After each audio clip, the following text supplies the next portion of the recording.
Yes, and I'm involved in a new art academy in Ramallah, Palestine, which is called the International Art Academy of Palestine, and it's actually the first international art academy in the whole Arab region, which of course means that there is a lot of attention, a lot of expectations, a lot of promises that has to be fulfilled. I was involved with this through academic officer Reem Fada, who was building up this academy together with Khaled Hourani and a Norwegian artist named Henrik Placht. They have now been running since 1 year. They have a quite similar structure to the Malmö Art Academy, meaning that they have a lot of guest professors, a lot of international artists, and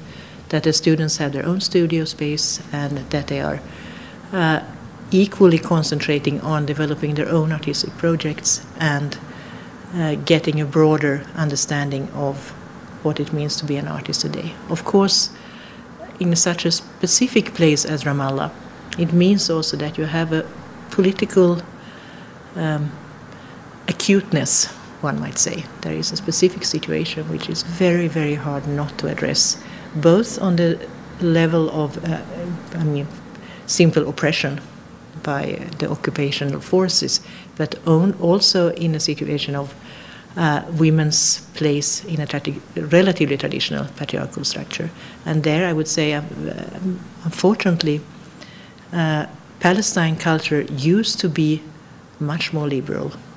than it's a little bit starting to be now. But it means that the students have to negotiate about whether to wear the hijab or not, what are they able to do if they are female students.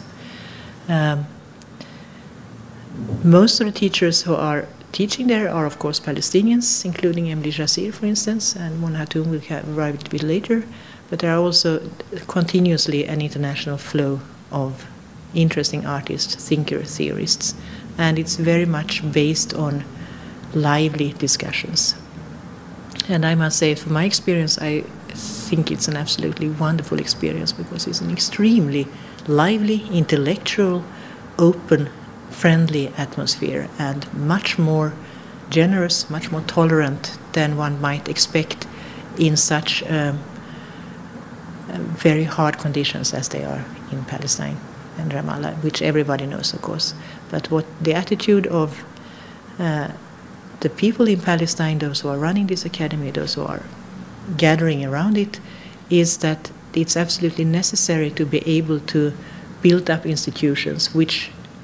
would be there, which would continue to be there, build up a culture even after the occupation has come to an end, and then not being not so totally struck by a present political situation that you forget to build for a future. And it means that you are it's really, in the whole Palestinian community, there is now a great, wonderful spirit of building up institutions, which makes it enormously rewarding and interesting and vital to be there. So I'm extremely happy about this, and I'm convinced that we will see quite a lot more of these young artists coming now from the Ramallah Art Academy in the future.